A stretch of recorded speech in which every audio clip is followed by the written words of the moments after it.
సరిజోడు ఎవరంట ఈ నీలపై ఆ కోటి సూర్యుల ఎలుగేటి రామయ్య మా అన్నే ఇంకెవరు ఏకమయ్యారులే లోకమీలగా మళ్ళీ చూడాలని మీ జంటని మా కళ్ళ దీపాలతో కాచి ఉన్నాయిలే కోటి గుండెలే రామ సీతమ్మల సంసారమే వెయ్యేళ్ళ బంధాల వర్ధిల్లమంటూ రామ సఖరి సీత ఆమె ప్రేమ అంత రామ శ్వాస మా రామ సఖరి సీత వదిల మనసు అంత వెన్న పూస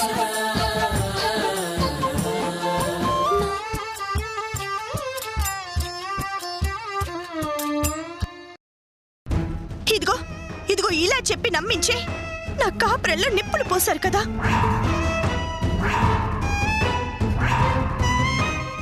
ఇక ఈ ఇంటితో మీతో నాకు రుణం తీరిపోయింది, సంబంధం కూడా తెగిపోయింది.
ఎంత అన్యాయం, ఎంత ద్రోహం.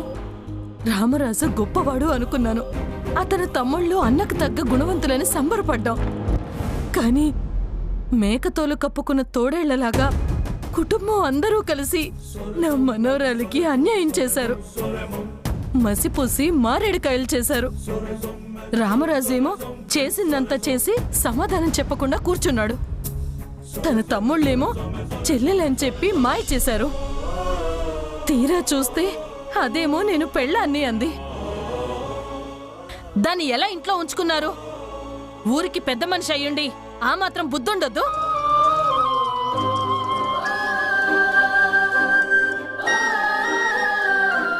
సీత, ముందు నీ ఏడు పాపవే, ఒళ్ళోంచిలే, లే లేవే. ఏడు పాపి ఆ కన్నీళ్లు తుడుచుకో. నువ్విలా కన్నీళ్లు పెట్టుకుంటూ కూర్చుంటే వాళ్ళ తప్పెలా తుడిచిపెట్టుకుపోద్ది? సీత, అదెవతో వచ్చి రామరాజు నా మొగుడు అంటే నువ్విక్కడ కూర్చొని ఏడుస్తావేంటి? మరేం చేయమంటావు? దాన్ని నా సవితను అంగీకరించి అక్కడే పడుండాలా? నేనెలా కనిపిస్తున్నాను? సీత, అది నీ ఇల్లు, నీ సంసారం. రామరాజు నీ భర్త. అది ఈరోజు ఇంట్లోకొచ్చింది. నువ్విక్కడే ఇలా ఏడుస్తూ కూర్చుంటే రేపు ఇంట్లో పెత్తనం అంతా నాదే అంటుంది. అదన్నిటికీ తెగించిందే. అసలు నువ్వు ఎలా ఉండేదానివే? పిల్లలకి పాఠాలు చెప్పే టీచర్వే నువ్వు. ఎవరైనా తప్పు చేస్తే సరిదిద్దే తెలివుంది నీకు. అవసరమైతే ఎదురు తిరిగే తెగింపు ఉంది నీకు. ఎవరితో వచ్చి నీ కాపురం చెడగొడుతుందని నువ్విలా కుమిలిపోవటమేంటి? నువ్వెళ్ళు. కూలిపోతున్న నీ కాపురాన్ని నువ్వే చక్కదిద్దుకో. దాన్ని కొడతావో తిడతావో, ఇంట్లోంచి బయటికే నెడతావో, నీ భర్త చొక్కా పట్టుకొని అందరి భర్తం పడతావో నీ ఇష్టం. ఏమైనా చెయ్యి. నీ సంసారాన్ని నిలబెట్టుకునే సామర్థ్యం నీకుంది. అయినా నువ్వే అన్నావు కదే, ఇలాంటి మగాళ్ళకి ఎదురు తిరిగి నిలిస్తేనే దారికొస్తారు అని. ఆ ఇంటి మీద, ఆ కుటుంబం మీద అన్ని హక్కులు నీకే ఉన్నాయి. దాన్ని జుట్టు పట్టుకుని బయటికి నెడతావో, ఏడుస్తూ ఇక్కడే ఉంటావో నీ ఇష్టం.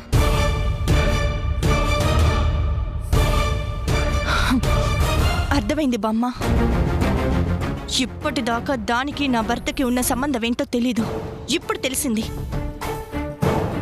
దాన్ని ఇంటికి ఎందుకొచ్చాన్రా భగవంతుడా అనేలా చేసి ఈ సీత అంటే ఏంటో చూపిస్తాను.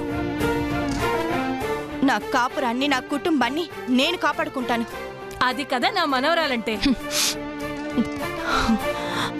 వస్తాను బామ్మ. అలాగే. సీత మంకుపట్టేంటో నాకు తెలుసు. అది ఏదనుకుంటే అది చేసి తీరుతుంది.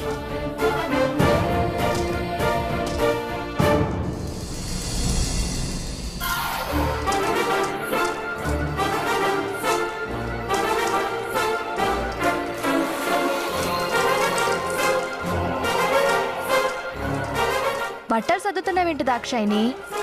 సీతక్క లేని ఇంట్లో మనం ఒక క్షణం కూడా ఉండకూడదు. వెళ్ళిపోదాం పద. నేను అడిగితే ఎక్కడికి వెళ్లేది లేదన్నా. అది నిన్న. కానీ సీతక్కే తెగ తెంపులు చేసుకుని వెళ్ళిపోయాక ఈ ఇంట్లో మనకేం పని? ఇంకా మనం ఇక్కడే ఉంటే మన భర్తలు ఇష్టం వచ్చినట్టు ప్రవర్తిస్తారు. ఎక్కడికి వెళ్లే దారి దొరక్కపోతే ఏట్లో అయినా దూకుతాను గాని ఈ ఇంట్లో మాత్రం ఉండను. వెళ్ళి బ్యాగ్ సర్దుకో. నేను ఆల్రెడీ సర్ది పెట్టే ఉంచాను, తెస్తానుండు.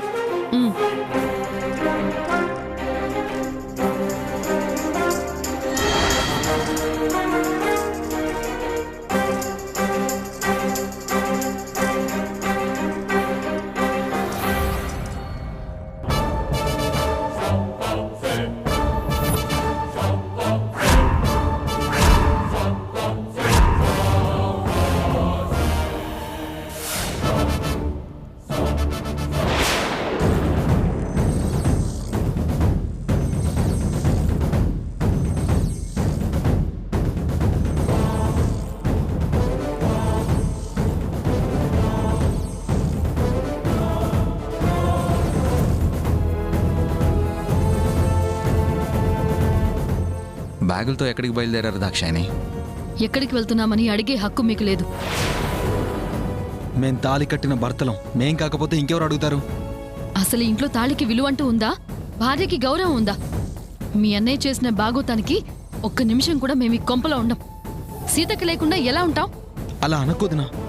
మళ్ళీ వదిన్ని మేము ఎలాగోలా వెళ్ళి తీసుకొస్తాం. మళ్ళీ ఏమో వద్దు సీతక్క ఈ ఇంట్లో అడుగు పెడుతుంది అనుకుంటున్నారు? అక్క రాదు, మేము ఉండం. మా మాట వినండి సరస్వతి, అన్నీ సర్దుకుంటాయి. కొంచెం ఓపిక పట్టండి. బావగారి విషయంలో ఓపిక పట్టిన అక్క గతి ఏమైంది? ఇవాళ బావగారు ఒక దాన్ని తెచ్చారు. ఆయన్ని సపోర్ట్ చేసిన మీరు కూడా అదే భాగవతం వెలగబెట్టి ఇలాగే అమ్మాయిని తీసుకొస్తారు. అందుకే మేం బ్యాగులు సర్దుకుని వెళ్ళిపోతున్నాం. ఎలాగోలా మంజుల్ని ఇంట్లోంచి వెళ్ళకొడతాం.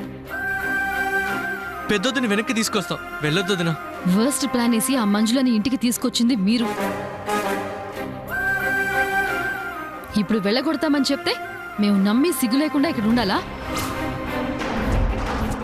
తప్పుకోండి. అది కాదు దాక్షాయిని, ఒకసారి నేను చెప్పేది విను. మర్యాదగా అడ్డు తప్పుకోండి. నాకొచ్చే కోపానికి నేనేం చేస్తానో కూడా నాకు తెలీదు. రా సరస్వతి. దాక్షాయిని, సరస్వతి, వదినా. దాక్షాయిని, ఆగు దాక్షాయిని. సరస్వతి, వదినా. వదినా.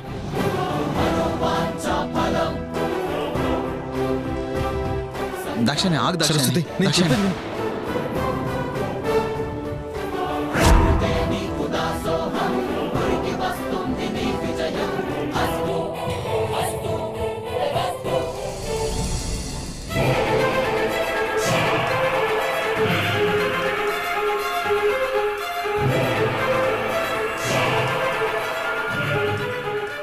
మీ ఇద్దరు ఎక్కడికి వెళ్తున్నారు దాక్షాయిని? బావగారు నీకు చేసిన ద్రోహానికి నువ్వు వెళ్ళిపోయావు. భార్యని కాకుండా మరో ఆడదాన్ని పెళ్లి చేసుకుని ఈ ఇంట్లో కాపురం పెడితే మేమెలా ఉంటామక్కా? వీళ్ళతో ఎలా కాపురం చేస్తాం? అందుకే మేము వెళ్ళిపోతున్నాం. నోరు మూసుకొని లోపలికి వెళ్ళండి. వద్దక్క, మనకు విలువ లేని ఈ ఇంట్లో మనం ఉండొద్దు. వెళ్ళిపోదాం. మనం లేకపోతే ఈ మగవాళ్ళు ఇంకా రెచ్చిపోతారు.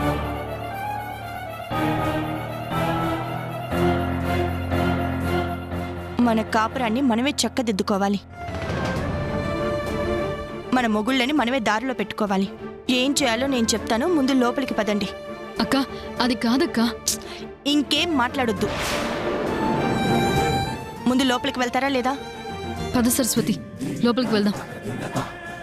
అక్క వచ్చేసింది కదా. అక్క, నువ్వు లేవనే మేము ఇక్కడి నుండి వెళ్ళిపోదాం అనుకున్నాం. చెప్పక్క, తప్పు చేసిన వాళ్ళ తాట తీయడానికి నువ్వేం చేయమంటే అది చేస్తాం. చేద్దాం చేద్దాం, అన్నీ చేద్దాం. ముందు లోపలికెళ్ళండి.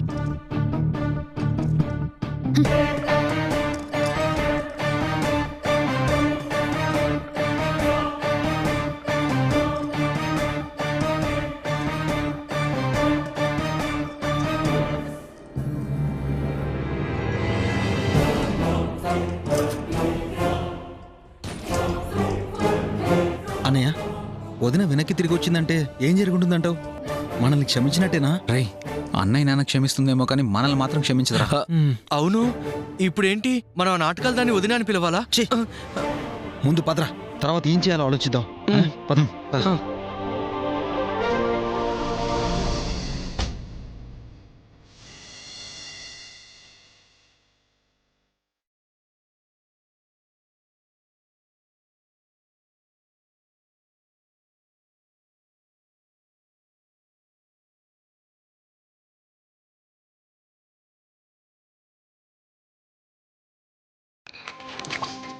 ఎస్.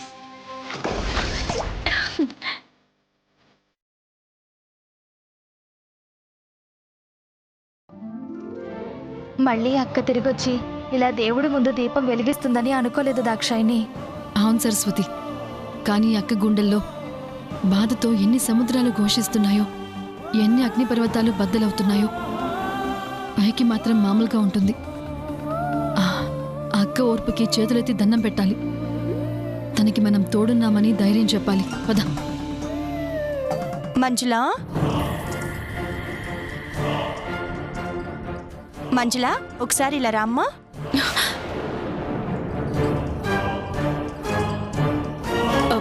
మొదటిసారి పిలిచినప్పుడు మంజుల అంటే ఎవరోలే అనుకున్నాను. ఇప్పుడు నా క్యారెక్టర్ పేరు మంజుల కదా. వస్తున్నానక్క. అక్కేంటే దాన్ని పిలుస్తోంది, అది ప్రేమగా. ఏంటక్క పిలిచావు? నువ్వు నా భర్తని పెళ్లి చేసుకున్నా కూడా ఈ ఇంటి కోడలుగా మొదటిసారి నిన్నే గుమ్మంలో కడుగు పెట్టావు. దీపం పెట్టమ్మా.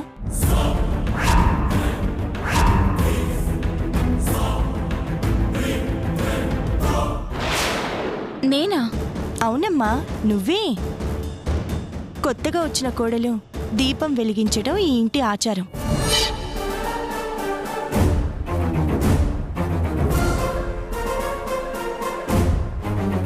ఏంటలా చూస్తున్నావు? నీ స్థానం ఏంటా అనా? సెకండ్ నువ్వే. అంటే ఇంతకు ముందు ఈ ఇంట్లో కోడళ్ళుగా 3 మెంబర్స్ ఉన్నారు. 1 నేను, 2 దాక్షాయిని, 3 సరస్వతి. కానీ నువ్వు నా భర్తని పెళ్లి చేసుకుని సెకండ్ అయ్యావు. ఫస్ట్ వస్తువుని కొన్న వాళ్ళు ఫస్ట్, మరొకరి వస్తువుని కొన్న వాళ్ళు సెకండ్. సింపుల్. అంటే అక్క, ఏ ఆడపిల్లకైనా తన భర్తని మరో అమ్మాయి పెళ్లి చేసుకుంటే కోపం వస్తుంది. నీకు నా మీద కోపం లేదా? కోపమా? నీ మీద? చచ్చా, అస్సలు లేదు. పైగా జాలి, బాధ ఉన్నాయి. జాలా? ఎందుకు? ఎందుకంటావేంటి? ఒక మనిషికి కష్టం వచ్చిందంటే బాధపడతాం. ఆ కష్టం 10 మందికి చెప్పుకోలేందని తెలిస్తే జాలి పడతాం. నా భర్త నిన్ను పెళ్లి చేసుకొని ఎవరికి చెప్పుకోలేక నిన్ను ఊరవతల ఒంటరిగా ఉంచారని తెలిసాక బాధనిపించింది. ఏ ఆడపిల్లైనా ఎంత ఇష్టపడి పెళ్లి చేసుకున్నా కూడా మరో అమ్మాయికి కూడా తను భర్త అని తెలిస్తే మనసుకి కష్టంగా ఉంటుంది. నీది సెకండ్ ప్లేస్ కాబట్టి నాకు జాలనిపిస్తుంది. ఇప్పటికైనా ధైర్యం చేసి నిన్ను తీసుకొచ్చి మా మధ్యన పెట్టారు. మనం సర్దుకుపోతేనే మగవాళ్ళు ధైర్యంగా ఉంటారు, మనశ్శాంతిగా ఉంటారు కూడా. దీపం వెలిగించు.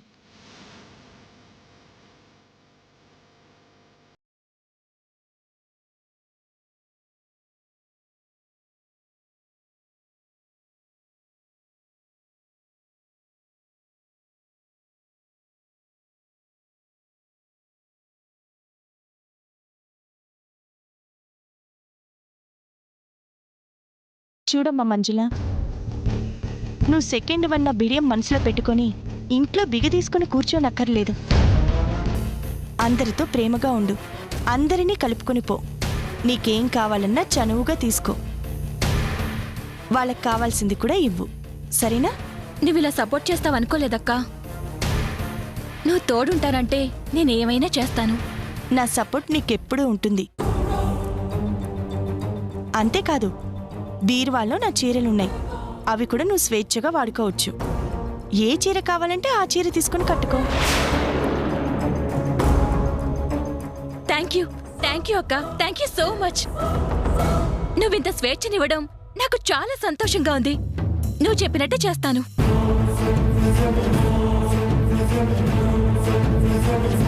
అక్కేంటి దాక్షాయిని ఇలా చేస్తుంది?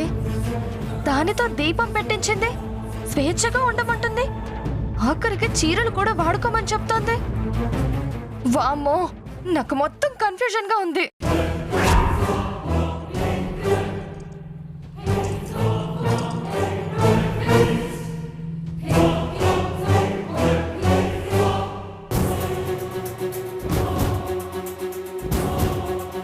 పద అక్కని అడుగుదాం.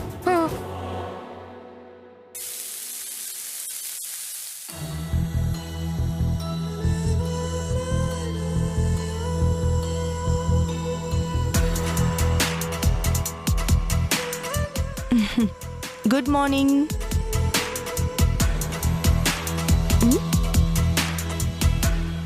ఏంటి అలా ఉన్నారు? ఓ, కడుపులో స్ట్రాంగ్ కాఫీ పడక మాట రావడం లేదా? ఇప్పుడు కాఫీ కలిపివనా? కాఫీ కాదక్కా, మా ఇద్దరికి కాస్త విషమివ్వు, తాగి చేస్తాం. చావాల్సినంత కష్టం మీకేమొచ్చింది? నీకొచ్చిన కష్టాన్ని చూడలేకపోతున్నామక్కా. నువ్వు ఇలా ఉంటే మేము తట్టుకోలేకపోతున్నాం. నేను బానే ఉన్నాను కదా, మీకేమైంది? బాగుండడం అంటే మనసు చంపుకొని బలవంతంగా మొహం మీద నవ్వు పులుముకుని తిరగడం కాదక్కా. మరేం చేయమంటావు సరస్వతి? ఏం చేయాలో చెప్పు. అలాంటావేంటక్కా? అదెవరితో వచ్చి నేను నీ భర్తకి భార్యను అని చెప్తే ఒప్పుకొని నీ నెత్తి మీద పెట్టుకుంటావా? దగ్గరుండి దీపం పెట్టించి నీ బట్టలిస్తావా? ఈ ఇంట్లో నీకున్న హక్కుకి సమానంగా దానికి స్వేచ్ఛనిస్తావా? లేకపోతే నా పుట్టింట్లో కూర్చొని నాకిలాంటి గతి పట్టించావేంట్రా దేవుడా అని ఏడవమంటారా? సర్దుకొని పోతే అందరం సంతోషంగా ఉంటాం. అదే స్వార్థంతో గొడవలు పడితే అందరికీ దూరంగా ఉంటాం.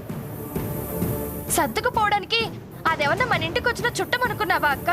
సవితలా వచ్చింది. తనెలా వచ్చినా తన వసతి అయితే మన ఇంట్లోనేగా. ఆ విషయాన్ని ఈ ఇంటిని అన్ని తానే అయి నడిపించే మీ బావగారే చెప్పారుగా. ఆయన చెప్పాక ఇక ఎదురే ఉంది, ఇక మనం మాట్లాడేదే ఉంది.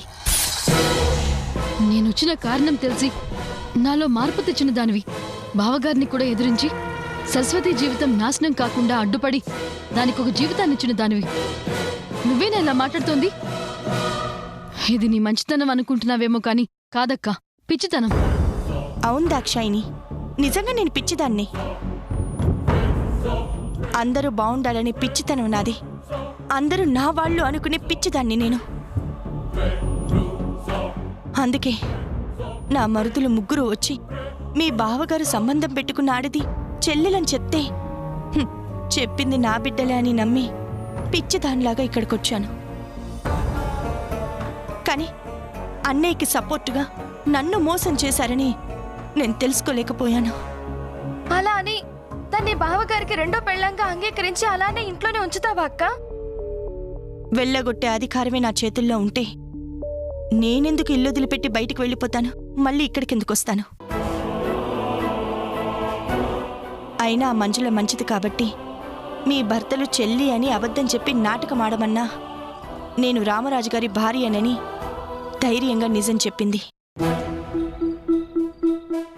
అప్పుడు నా గుండె మాత్రమే పగిలింది.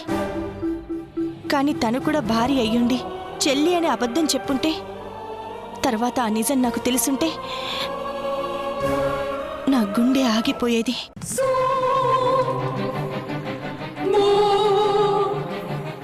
నువ్వేనా అడ్జస్ట్ అయి ఉంటావంటే మేము ఊరుకోమక్క. ఇప్పుడు బావగారు పెళ్ళామని ఒక అమ్మాయిని తీసుకొచ్చారు. రేపు మా మొగుళ్ళు కూడా అదే పని చేస్తారు. ఇప్పుడే దానికి బుద్ధి చెప్పి బయటకి గెంటేయకపోతే మనం దానికి వండి పెట్టుకుంటూ వంటగదికే పరిమితం కావాలి.